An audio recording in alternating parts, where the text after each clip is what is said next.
দর্শক, আগামীকাল ২০২৬-২৭ অর্থ বছরের বাজেট ঘোষণা করা হবে। এই বাজেটের দিকে সরকারি ২২ লাখ কর্মচারী তাকিয়ে আছেন এমপিওভুক্ত শিক্ষক কর্মচারীরাও। এই বাজেটে নবম জাতীয় পে স্কেল নিয়ে কত টাকা বরাদ্দ রাখা হয়েছে, কর্মচারীদের বেতন কত শতাংশ বাড়বে, সেই বিষয় নিয়ে অর্থমন্ত্রী আলোচনা করবেন, ঘোষণা দেবেন নবম পে স্কেলের, ঘোষণা দেবেন কত টাকা বেতন বাড়ছে। তো আসলে আগামীকালকের দিনটি খুবই গুরুত্বপূর্ণ। সরকারি চাকরিজীবীদের পাশাপাশি এমপিওভুক্ত শিক্ষক কর্মচারী যারা রয়েছেন তাদের জন্য দিনটি খুবই গুরুত্বপূর্ণ।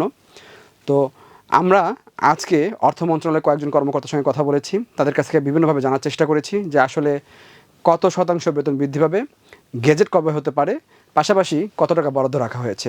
আজকে আমরা মূলত এই তিনটি বিষয়ের উপরেই আলোচনা করব। তো প্রথমেই আসলে আলোচনা করতে চাই নবম পে স্কেলের জন্য সরকার কত টাকা বাজেট বরাদ্দ রেখেছে। তো এখন পর্যন্ত সবচেয়ে গ্রহণযোগ্য যে সূত্রটি, সেই সূত্রটির দাবি হচ্ছে প্রায় ৩৫,০০০ কোটি টাকা নবম পে স্কেলের জন্য বরাদ্দ রাখা হয়েছে। এটি আগামীকাল অর্থমন্ত্রী ঘোষণা করবেন।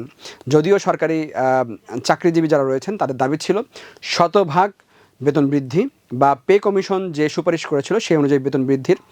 তো সেজন্য আসলে যে বিপুল পরিমাণ অর্থ লাগতো, সেই বিপুল পরিমাণ অর্থ এই আসন্ন বাজেটে বরাদ্দ রাখা হয়নি।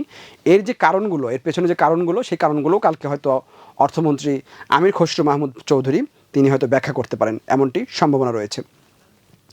দর্শক, দ্বিতীয় যে বিষয়টি আপনাদের মনে প্রশ্ন জেগেছে, আসলে যে কত শতাংশ বেতন বৃদ্ধি পাচ্ছে বা আপনাদের যে বেসিক, সেই বেসিকের কত শতাংশ বেতন আপনাদের বৃদ্ধি পাবে, আপনাদের বেতন কত টাকা হবে।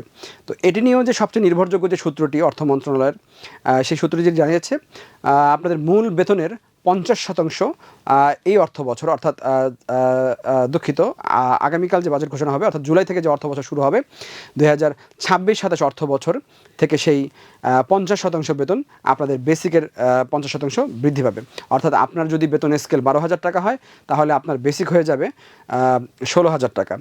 আমি আবারও বলছি, আপনার মূল বেতন যদি ১২,০০০ টাকা বেসিক হয়ে থাকে তাহলে আপনার সেটা ১৮,০০০ টাকা হয়ে যাবে। এখন এই যে ৫০% বৃদ্ধি পাচ্ছে, এখানে কিন্তু কিছুটা শুভঙ্করের ফাঁকি রয়েছে বলে দাবি সরকারি চাকরিজীবীদের। তারা কেন দাবি করেছেন সেটিরও যৌক্তিকতা রয়েছে। তারা যেটি বলছেন যে পে স্কেল না হয়, দীর্ঘদিন ধরে যে পে স্কেল হচ্ছে না, এই পে স্কেল না হওয়ার কারণে সরকারি চাকরিজীবীদের একটি বিশেষ ভাতা দিয়ে থাকেন বা বিশেষ বরাদ্দ দিয়ে থাকেন। এটি কারো ক্ষেত্রে ১০% বা কারো ক্ষেত্রে ১৫% পর্যন্ত পেয়ে থাকেন। এখন পে স্কেল যদি ঘোষণা হয়ে যায় তাহলে এই ১০% এবং ১৫% যে বিশেষ সুবিধা সরকারি চাকরিজীবীরা পেতেন সেটি কিন্তু অটোমেটিকলি বাতিল হয়ে যাবে। সেটি কোনো ঘোষণা দেওয়ারও প্রয়োজন নেই, কোনো কিছু করার প্রয়োজন নেই। এটি যখন থেকে পে স্কেল কার্যকর হবে তখন থেকে এই বিশেষ সুবিধাটাও বাতিল হয়ে যাবে। তাহলে কি দাঁড়াচ্ছে? তাহলে মূলত দাঁড়াচ্ছে সরকারি চাকরিজীবীদের যে ৫০% বেতন বৃদ্ধির কথা থাকলেও মূলত বেতন বাড়বে ৩৫ থেকে ৪০%। অর্থাৎ আপনার বেসিক যদি ১২,০০০ টাকা হয়, এই ১২,০০০ টাকার ৩৫ থেকে ৪০% কত টাকা হয় সেটি হিসাব করে আপনি ধরে রাখবেন। সেই বেসিক অনুযায়ী আগামী জুলাই থেকে আপনি বেতন পাবেন।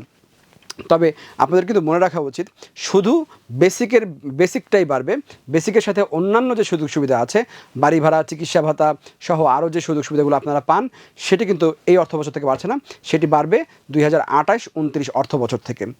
দর্শক, আমরা শেষ যে বিষয়টি আপনাদের বহুল প্রত্যাশা বা বহুল জিজ্ঞাসা ছিল সেটি হচ্ছে পে স্কেলের গেজেট চলতি জুন মাসেই জারি হবে কিনা। তো আসলে আজকে আমরা অর্থ মন্ত্রণালয়ের কর্মকর্তাদের সঙ্গে কথা বলেছি, তারা আমাদেরকে যেটি জানিয়েছেন যে চলতি জুন মাসেই পে স্কেলের গেজেট হওয়ার সম্ভাবনা রয়েছে। এটি হয়তো জুনের শেষ নাগাদ অর্থাৎ একদম শেষ সপ্তাহে, জুন মাসের শেষ সপ্তাহে গিয়ে এই গেজেটটি হয়তো আপনারা দেখতে পাবেন এবং জুলাইয়ের ১ তারিখ থেকেই আপনাদের বেসিক বৃদ্ধি পাবে। দর্শক, নবম পে স্কেল নিয়ে আমাদের আজকের আলোচনা এখানেই শেষ করছি।